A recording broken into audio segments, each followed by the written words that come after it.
যে নজির কলকাতা হাইকোর্ট দেখিয়েছেন, সে নজির যাতে হাইকোর্ট বা সুপ্রিম কোর্ট এটাকে মেনে ত্রিপুরার ক্ষেত্রেতেও পুনর্বিবেচনা করেন, হয়তোবা এই আবেদন করতেই পারেন মাননীয় কলকাতা হাইকোর্ট। যে 36,000 চাকুরি যেগুলো অবৈধভাবে এই চাকরি নিযুক্তি হয়েছে এই কারণে খারিজ করেছিল, সেই চাকরি পুনর্বহাল করার জন্য নির্দেশ দিয়েছে মানবিক কারণ দেখিয়ে। অর্থাৎ যতটুকু এই খবর এখন অবধি পত্রপত্রে দেখেছি, এতে ওই বৈধ অবৈধ নিয়ে হাইকোর্ট কোনো প্রশ্ন তুলেনি। 36,000 চাকরি অনেকদিন তারা করেছে, এখন চাকরি যদি চলে যায় বা চলে গেছে, এই পরিবারগুলো কি করে চলবে? সেই মানবিক কারণ দেখিয়ে এটা পুনর্বিবেচনা করার জন্য তারা সেই সিদ্ধান্ত তারা গ্রহণ করেছেন। হ্যাঁ, এই যে রায় আসার পর ত্রিপুরাজ্যের মধ্যেও নানা মহলে এটা আলোচনা হচ্ছে ইতিমধ্যেই। কিন্তু আমি এই জায়গায় একটা কথা বলে রাখছি, পশ্চিম বাংলার এই 70,000 চাকুরি খারিজ হওয়ার পেছনে সেখানে নানা ধরনের অনিয়ম, একেবারে চাকুরির পরীক্ষা না দিয়ে, ইন্টারভিউ বোর্ডে না বসে এবং ঠিকঠাকভাবে কাগজপত্র জমা না দিয়ে এরকম ভুরি ভুরি চাকুরির সে প্রমাণপত্র পেয়েই এই চাকুরি খারিজ করা হয়েছে। ত্রিপুরার ক্ষেত্রে চাকুরি খারিজ হলেও পশ্চিমবাংলা যে কারণে চাকুরি গেছে, ত্রিপুরার 10,333 কারণে না।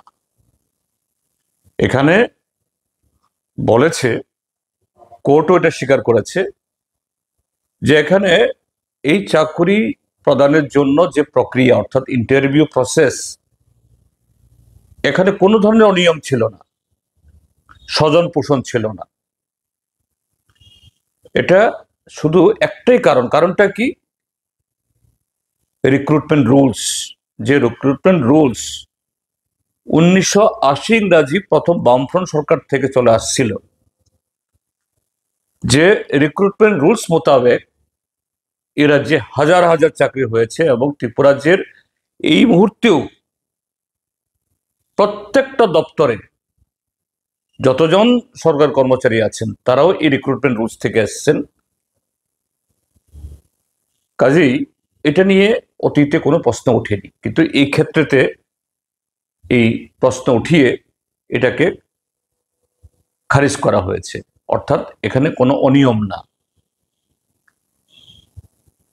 রিক্রুটমেন্ট রুলসের ক্ষেত্রেতে এটা সাংবিধানিক যে এই নিয়ম, এটা একটু ব্যতিক্রম হয়েছে। এই হলো কোর্টের অবজারভেশন।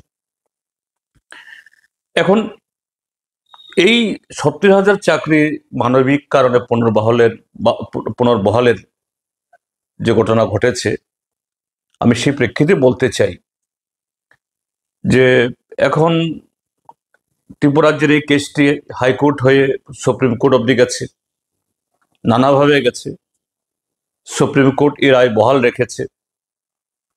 তাহলে এই যে মানবিক যে এই কারণ বা মানবিকভাবে এটাকে এই রায়টিকে পুনর্বিবেচনা করবে কে বা কে তুলবে? আমার যে কমন সেন্স, আমার যে সীমিত অভিজ্ঞতায় আমি যেটা বলতে চাই, এটা যারা ভিকটিম 2,323-এর মধ্যে, তারা হয়তো কেউ যদি এই দরখাস্ত করেন সুপ্রিম কোর্টে বা হাইকোর্টে, এটা শুনবে কিনা আমি জানি না, বা এরকম কোনো সুযোগ আছে কিনা আমার জানা নেই, আমি আইনজ্ঞ নই। কিন্তু অবশ্যই এটা আমি বলবো যে ত্রিপুরাজ্যের সরকার, ডক্টর মানিক সাহার নেতৃত্বে যে সরকার, এই সরকার, ডক্টর মানিক সাহা যিনি আমাদের রাজ্যের মাননীয় মুখ্যমন্ত্রী, তিনি এই দপ্তরের ইনচার্জ, তিনি হয়তোবা সুপ্রিম কোর্টেই হোক বা হাইকোর্টে যে নজির কলকাতা হাইকোর্ট দেখিয়েছেন, সে নজির যাতে হাইকোর্ট বা সুপ্রিম কোর্ট এটাকে মেনে ত্রিপুরার ক্ষেত্রেতেও পুনর্বিবেচনা করেন, হয়তোবা এই আবেদন করতেই পারেন।